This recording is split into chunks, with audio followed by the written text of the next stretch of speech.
महावितरण कंपनीच्या नफ्याच्या क्षेत्रामध्ये अदानी, टोरंटो इत्यादी खासगी भांडवलदाराने वीज वितरणाचे मागितलेले परवाने देण्यास विरोध. महावितरण कंपनीत पुनर्रचना, कामगार कपात, 329 विद्युत उपकेंद्र खासगी ठेकेदारांना चालवण्यात देणं, महानिर्मिती कंपनीचे 4 विद्युत जलकेंद्रांचं खासगीकरण करणे, महापारेषण कंपनी 200 कोटींचे प्रकल्प खासगी कंपन्यांना देणे, पारेषण कंपनीचं शेअर मार्केटमध्ये लिस्टिंग करणे, वीज कर्मचाऱ्यांना पेन्शन योजना लागू करणे, लाईन स्टॉफ इतर कर्मचाऱ्यांचे कामाचे 8 तास निश्चित करणे, रिक्त पदे मागासवर्गीयांच्या आरक्षणासह भरणे, कंत्राटी कामगारांना कायम करण्याचा धोरणात्मक निर्णय घेणे, पगारवाढ करारानंतर प्रलंबित असलेल्या तिन्ही वीज कंपन्यांमधील कर्मचाऱ्यांच्या इतर प्रलंबित समस्या सोडवण्यासाठी महाराष्ट्र राज्य विद्युत कर्मचारी अभियंते अधिकाऱ्यांच्या संघटना कृती समितीने 72 तास संपावर जाण्याचा निर्णय घेतला असून 9 ऑक्टोबरच्या 0 तासांपासून निर्मिती, पारेषण आणि वितरण वीज कंपन्यांमधील 85,000 कामगार संपावरती गेलेले आहेत. संपास प्रचंड प्रतिसाद राज्यभर मिळत आहे. महाराष्ट्रातील लाखो वीज ग्राहकांनी असलेले शाखा उपविभाग मोठ्या संख्येने आहेत, परंतु महावितरण व्यवस्थापनाने नवीन व्यवस्था उभारण्यासाठी काहीही केलं नाही. त्यामुळे हे सगळे कर्मचारी आता हवालदिल झाले असून त्यांनी काम बंद आंदोलनाचा इशारा या माध्यमातून दिला आहे.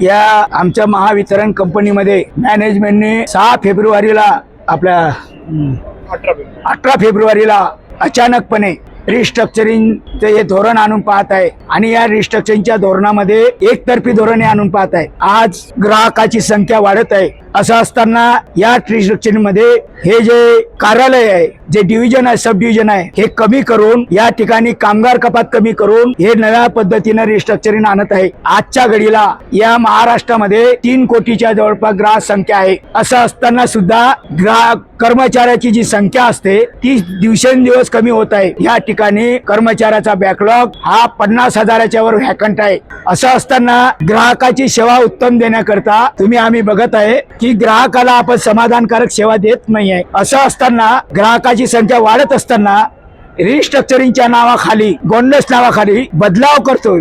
कामगाराच्या हितासाठी बदलाव करतो. खरं म्हणजे आमच्या कामगाराला प्रत्येक लाईनमनला वसुली करण्याचं काम आहे, मेंटेनन्सचं काम आहे. त्याला घरी येण्याची वेळ त्याची निश्चित नाही आहे, परंतु घरून मात्र त्याला लवकर जावं लागते. अशा परिस्थितीमध्ये आमच्या कामगारावरती प्रचंड ताण आहे. म्हणून या ठिकाणी बदलाव व्हायला पाहिजे, म्हणजे कामाचे तास ठरायला पाहिजे. ही आमची मूळ मागणी.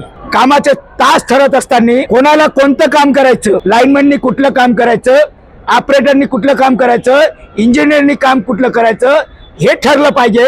याच्यासाठी कामगाराची मागणी होती. हे प्रस्ताव आम्ही दिले. त्या प्रस्तावाचा त्यांनी विचार केलेला नाहीये. एकतर्फी त्यांनी निर्णय घेतला. एका रात्रीतून निर्णय घेतलेला आहे की जे चुकीच्या पद्धतीने या ठिकाणी रिस्ट्रक्चरिंग करताय. खरं म्हणजे याचं विकेंद्रीकरण व्हायला पाहिजे. ग्राहकाच्या घरापर्यंत सेवा द्यायला पाहिजे, तिथपर्यंत सोयीचं व्हायला पाहिजे. या ठिकाणी त्यांनी सर्व या अदानीच्या आणि अंबानीच्या याच्या खाजगीकरणासाठी या छुप्या पद्धतीने अशा प्रकारे करताय. आज हे स्मार्ट मीटर, ज्या स्मार्ट मीटरला जनतेचा सुद्धा विरोध आहे, आमचा सुद्धा विरोध आहे. असं असताना हे जे विधानसभेमध्ये बोलतात, तुम्ही ऐकलं असेल की ऊर्जा मंत्री विधानसभेमध्ये बोलले होते की आम्ही हे सक्ती करणार नाही आहे, परंतु ते सक्ती आमच्याकडून करून घेतलेला आहे. आणि हे सर्व हा जो काढ आहे खाजगीकरणाचा धाट आहे.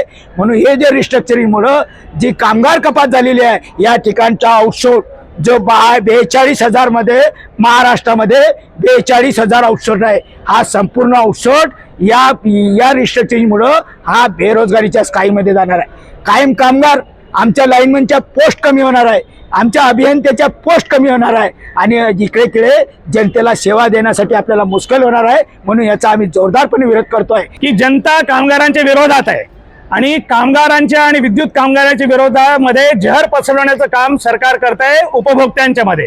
पण हे बरोबर नाही. उपभोक्त्यांना सुद्धा नीट कळून चुकलेलं आहे की खाजगीकरण त्यांच्या पूर्णपणे विरोधी आहे, हितविरोधी आहे.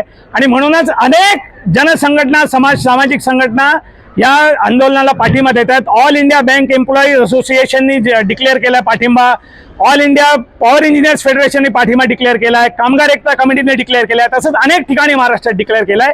हे पण आपल्या माध्यमातून तुम्ही जनतेपर्यंत पोहोचवा.